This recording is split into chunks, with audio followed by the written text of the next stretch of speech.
Hi, this is Women's Virtue. This is December 5th, 2020, the Sabbath, and we're going to be talking about an unpleasant subject, rape, and rape goes on. It should never go on. In the Bible times when it was proven, it was punished by death, which I think would be a better deterrent than what goes on now. And we're going to look at two very different situations of what we shall call rape that went on in the Bible. Now remember, in reading the Bible, we're supposed to look at it and say, is what I'm reading descriptive or is what I'm reading prescriptive? So descriptive would be something probably really bad that somebody does and you don't want to be a part of it. It's just historical. Or prescriptive is God saying, do this, don't do that, forgive your enemies, pray for those who hurt you.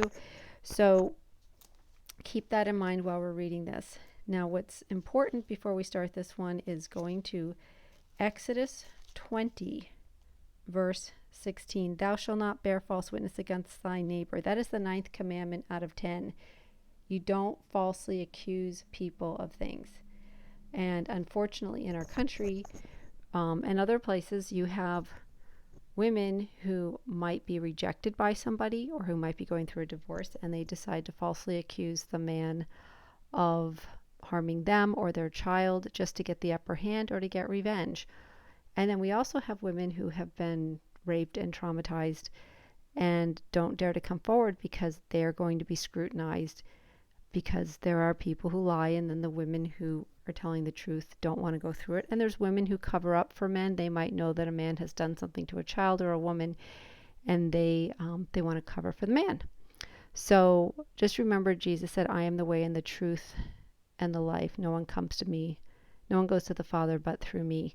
So it's a sensitive subject. It's usually men. It's not always. Men rape women. Men rape other men. Men rape children. There are women who do this, who harm children. So let's go to, and it's just all evil.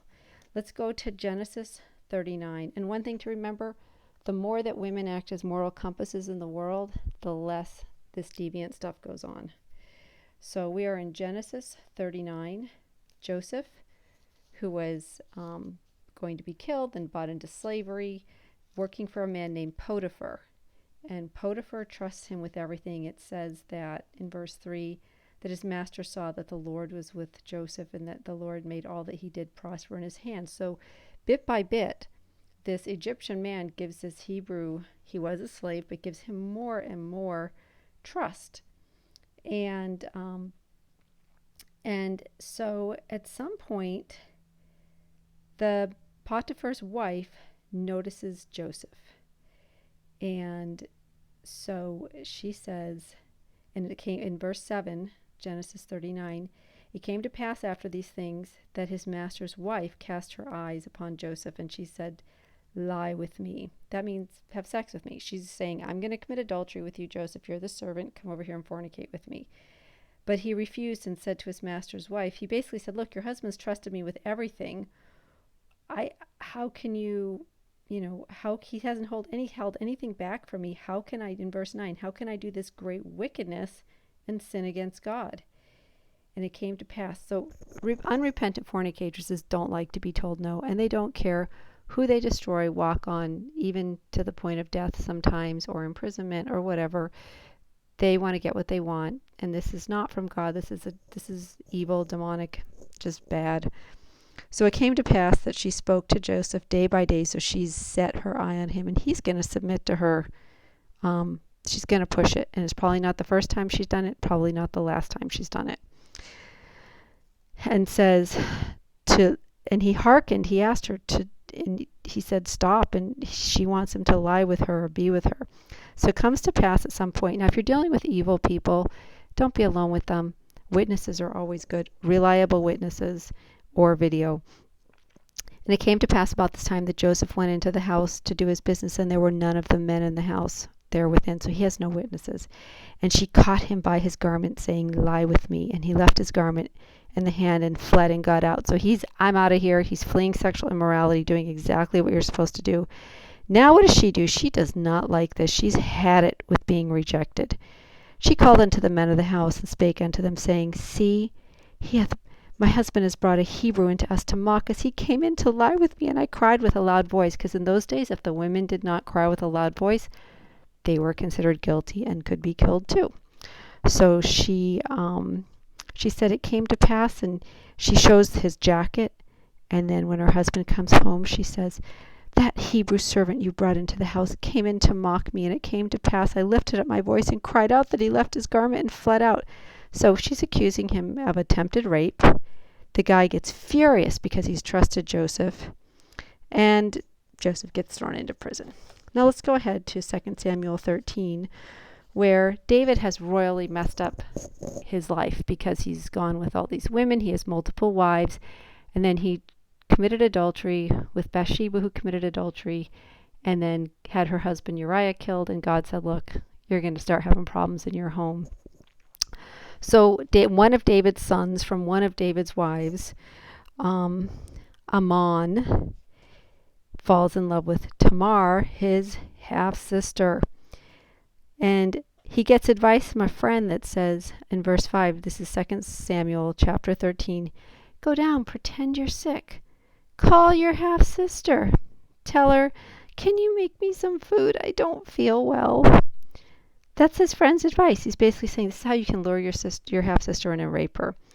So Ammon does it in verse 6. Oh, can you please come? I'm so sick. Here's the thing.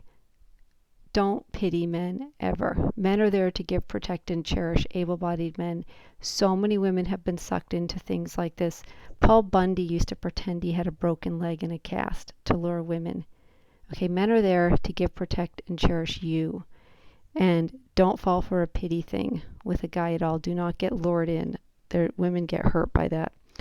So David tells his daughter, oh, go to your brother Amnon's house and help him. And so she makes a cake. He wants her to make a cake. And then he has all the servants leave the room. And then he grabs her and he says, come lie with me, my sister, in verse 11. And she answered him, nay, my brother, do not force me, for no such thing ought to be done in Israel. Do not this folly. And then she talks about her shame. And it says in verse 11, howbeit he would not hearken to her voice, but being stronger than she, forced her and lay with her. Okay, might makes might, strength, that's how rape happens. Men are bigger than women, men are bigger than children, sometimes women are bigger than children. It's just so incredibly wrong. So he forces her. Then listen to verse 15. Then Amnon hated her exceedingly. So here's this half-sister. He's like, oh, I have to have her. And then he rapes her, and now he's disgusted by her and hates her. In reality, he's disgusted by himself. He's disgusted by himself. And the hatred with which he hated her was greater than the love with which he had loved her. And Amnon said, arise and be gone. Get out of there. And she said unto him, there's no cause this evil in sending me away is greater than the other. But he would not listen. And he said, put this woman out from me now and bolt the door. And she put ashes on her head and tore her dress and was crying. So it's just, rape is just evil. So it shouldn't exist in a civilized culture. The more women walk with God, the less it exists. And, there's sometimes children get raped and they get internal injuries and they die. This is not rape is more of a satanic sacrifice and demonic pagan worship than anything else. It's just unbelievably evil. So